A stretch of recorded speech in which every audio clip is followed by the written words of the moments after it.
C'est comme ça. On est avec Emmanuel Latraverse. Emmanuel, Mark Carney vient de frapper un coup de circuit avec 3 hommes ses buts.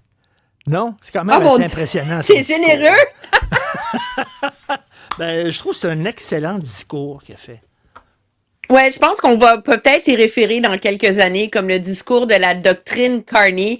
Ce qui est clair, c'est que c'est un discours qui s'inscrit dans un moment où je pense que le Canada, les pays européens ont décidé de sonner la fin de la récré, là. Oui. À l'ère Trump. Ça fait 1 an que tout le monde fait des contorsions hallucinées pour essayer de l'apaiser, de lui faire plaisir, de pas le choquer, de l'amadouer. Puis ça donne rien. Il rompt sa parole, il veut annexer le Groenland, etc. Alors, Monsieur Carney, dans son discours aujourd'hui, pour ceux qui ont écouté tous ses discours depuis qu'il est élu, il y avait des thèmes qui étaient assez récurrents, là.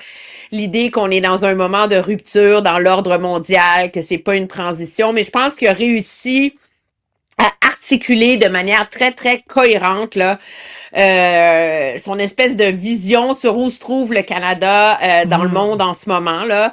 Un monde où finalement, l'ordre mondial auquel on était habitué, qui avait garanti une certaine paix et une certaine stabilité depuis des décennies, lui-même dit qu'il y avait un... Tu sais, c'était confortable, c'était pas parfait, mais on se faisait à croire que c'était génial. Et que là, il faut reconnaître que ça, c'est terminé et que ça ne reviendra pas. Qu'on passe de ce moment de genre de stabilité à ce qu'il décrit lui-même comme une fiction agréable. Et il faut confronter maintenant une réalité brutale. Puis la réalité brutale, c'est que les grandes puissances, ici, les États-Unis, mais d'autres, la Russie, la Chine, se servent de nos liens économiques non pas pour trouver des accords qui sont utiles et gagnants pour tout le monde, mais vraiment dans un monde maintenant où on se sert de cette interconnexion économique pour asservir, pour mettre à genoux, pour imposer sa volonté et affaiblir les autres, et que donc ça va exiger d'immenses ajustements et probablement de grands sacrifices là, de la part des populations puis de nos économies dans les années à venir. Écoute, c'est pas une période facile pour Paul Saint-Pierre Plamondon. Tu sais, on parle beaucoup de la CAQ.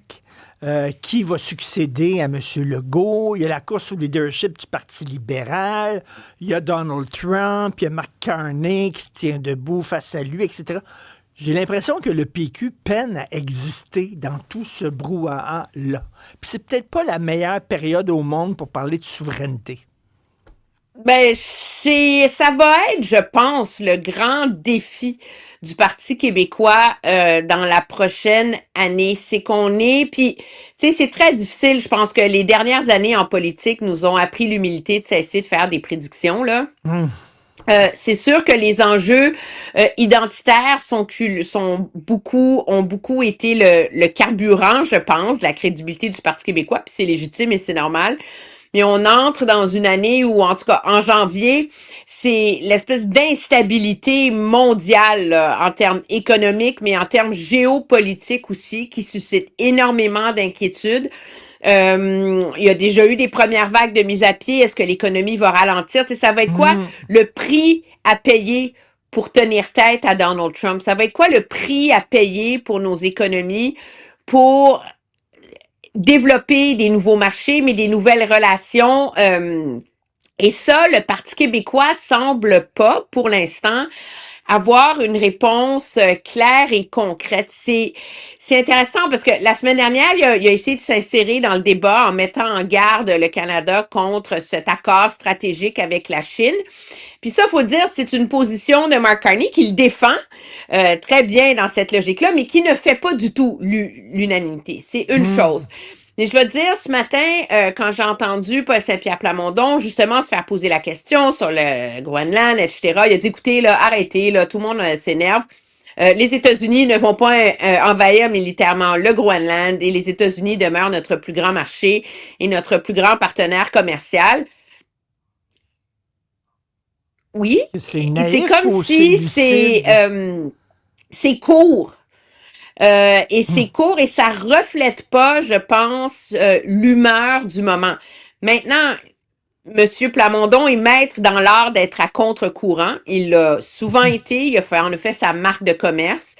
Mais je pense que s'il veut convaincre les électeurs québécois que la voie de la prospérité passe par le fait de pas trop s'inquiéter face aux Américains, ça va prendre une logique Ben, plus articulée que ce qu'on a entendu jusqu'ici. Je suis pas prête à dire qu'il est pas à la hauteur. Là. Je pense que l'année est très jeune encore, mais c'est clair que c'est un point, tu sais, c'est une épée de Damoclès, je pense, qui plane ben, au-dessus de la tête du Parti québécois pour la prochaine année. Puis je pense que ça va prendre une réponse plus articulée et plus approfondie parce qu'il va falloir convaincre les Québécois que dans le contexte actuel, mhm. le risque de la souveraineté est pas trop grand et que dans le contexte actuel, il est lui habilité comme éventuel premier ministre à gérer cette incertitude-là.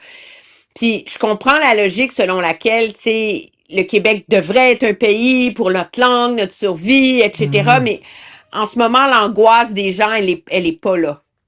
Et Ben non. donc, il y a un pas à franchir, je pense, pour le Parti québécois là-dedans. On a des ressources naturelles incroyables, on a de l'eau, etc. Et c'est plus facile pour les États-Unis de mettre la main sur un Québec isolé que sur un Québec qui fait partie du Canada. C'est la Ben, surtout quand réalité. t'en fais un enjeu de sécurité nationale, puis une des portes les plus directes vers l'Arctique, là, c'est quand même le Québec. On s'en parlera demain, Emmanuel. Merci beaucoup.